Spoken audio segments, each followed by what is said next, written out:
Right, Ms. Matlin, you are here today for an initial hearing. Tender to the court has been filed, notice living man, declaration of status. Those are signed by you and have been entered. There's also an affidavit of truth that is unsigned. And so anyway, we're here for an initial hearing and to make sure that you understand your charges. What is your date of birth? I do not understand. I am here on a special appearance of Thomas Maitland, in all caps letters, on special appearance of the case number of 46D04-602-CM-0250. Correct. But I need to tell you what you're charged with in this case. So first of all, how old are you? I'm 29. All right. What's your birthday? You guys should already know that, correct, or no? No, I don't. I don't know what your birthday is. I don't understand. I just need you to tell me. Here's the problem. If we don't know who you are, there'll be a warrant issued for your arrest. So we're trying to get past that level. Okay. Okay, so state. You didn't get these papers. I'm gonna give them to you. Okay, so let's back up. My job is to make sure you understand what you're charged with. I have what you filed, and that's made a matter of record. What is your date of birth? Well, you know what? Let me see here. Okay. Hold on. I do have it. Is your birth date 9/29/96 and you're 29 years old? Is that correct? That is my living man. Yes, that's when I was born, but not this all caps name that's on the docket that you sent me papers for. Okay. Yeah. So your correct name is, I have that right here too. Well, you signed it, Bo Matlin, when you entered into the court. Yeah, but not in all caps. Okay. All right. That's noted for the record. We have an address of Lean, Michigan. And is that where you live? I do not. Okay. Where do you live? That's me, my person, not this all caps name. Okay, I understand that. We made a record of that, so that's not a problem. Okay, but what I need to know is if that's where you live in Galean. No. That's not where you live? That's where the physical man lives, not the all caps name. Okay, the all caps name I've taken care of. Okay. Right, I understand your concern with that, taken care of. That's, that's noted for the record that that's not the way your name is. But what I need to know is what your address, so that you can be properly notified of things that are going on in this court. So what is your address? Is that where, Your Honor, you live? Your Honor and the prosecutor have taken an oath of office, correct? Okay, this is not your time to ask, sir. Okay, so we have to make sure that we go through the right procedure. You filed all that, so I understand where you're coming from, so to speak. But what I need to do, I have a job, and I would be not upholding my job and what I am sworn to do if I did not inform you of these things. So I need to know if you live at Michigan. That the living man does not. Okay, the living man lives there, correct? Not the all caps. There's two different. Right, no, the living man lives there in Galean, correct? At that address? I don't understand. All right, when you go home tonight, where are you going to sleep? Are you going to sleep at this address in Galean, Michigan? That's where I reside, but that's not where this corporation of my all caps name is. Okay, so we've got that's where you live, so to speak. Then I also need to make sure that you understand your constitutional rights. So do you know what your constitutional rights are as a defendant in this court? Yeah. Everyone, the Constitution gives you certain rights that have to be followed as a defendant here. So do you know what your constitutional rights are? Yeah, I state on record my constitutional law, section 329 is Chicago Motor Coach versus Chicago, Lagar Chicago versus Chicago, Lagar versus Chicago, 29NE934.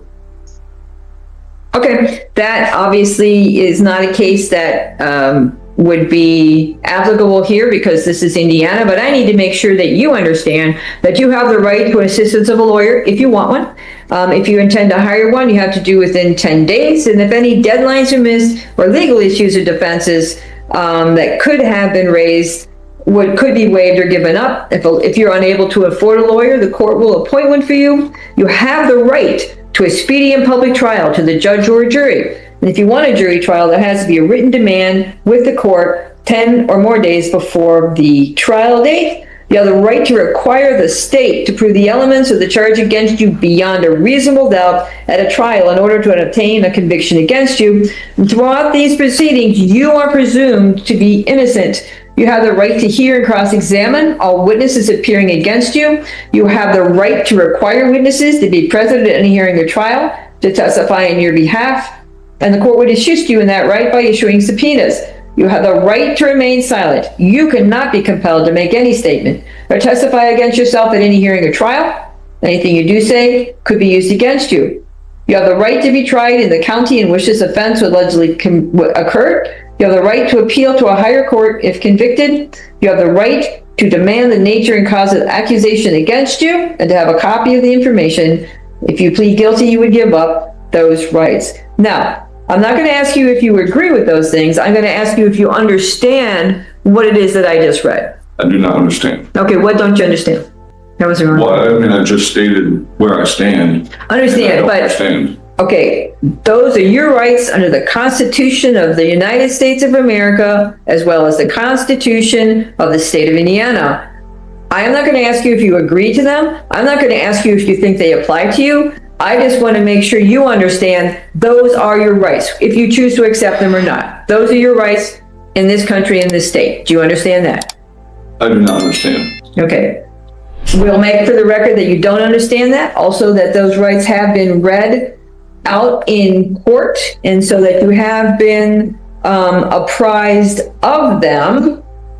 So, State, could you tell the defendant what he's charged with and what the possible penalties are? Your Honor, he is charged by way of information that alleges that on January 31, 2026, in LaPorte County, state of Indiana, the defendant unlawfully, knowingly, or intentionally operated a motor vehicle upon a highway, a Ford Ranger with Michigan license plates D as in David, P as in Peter, T as in Tom, 9082, having never received a valid operator's license and not being exempt from those requirements under Section 9-1-4-27. That is a Class C misdemeanor. A Class C misdemeanor is 60 days in the LaPorte County Jail and a $500 fine. All right, so Mr. Maitland, again, I'm not going to ask you if you agree with that or if you think you're subject to that law, which of course we've established that you are, but you understand what the state is saying that you did that's against the law. Do you understand what that is that they're saying, that you hadn't ever received a license? I mean, he stated a statute. That's not law. That's not constitutional law. You just asked me if I understand my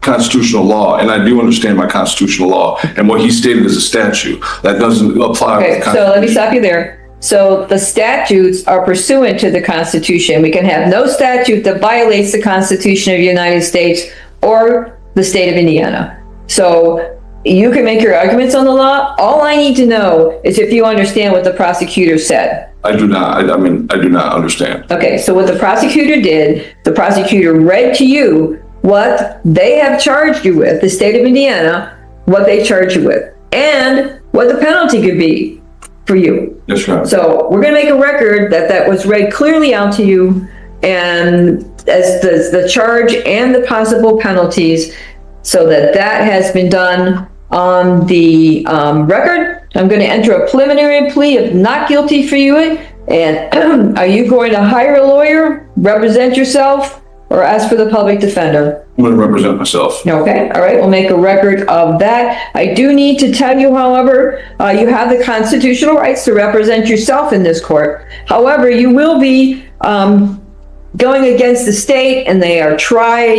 attorneys who are licensed, who are very experienced, who understand the law backwards and forwards. I just need to make sure that you've heard me say that and that you understand that. but it is your right to represent yourself. So we'll make a record of that, and we're going to reset your case to, as given Bob. I have a record to show that I don't understand the statutes that the state is putting upon me, and I don't understand where the constitutional law is coming from, because I'm stating the constitutional law, and you swore under an oath of office, and so did the prosecutor. So if you guys don't want to stand the oath of office, then we'll have to proceed from there. Okay. All right, understood. Your next court date? I just gave them a form vote to self-represent, just so you. Okay, all right, so we got a form there, so you know what you need to do as a self-rep to represent yourself. And our next court date is? March 25th at 12:45. March 25th at 12:45. Thank you. Yeah, that's okay. We gave it to them. I know you do that one sneaky. It's kind of mean. You gave it to the magistrate. It is his. Oh, okay, all right. I didn't make that up. Oh, that last number, I was, Oh, listen, ma'am, if I could do that at my will, he would get a lot more cases. We're off the record. Yeah. Okay,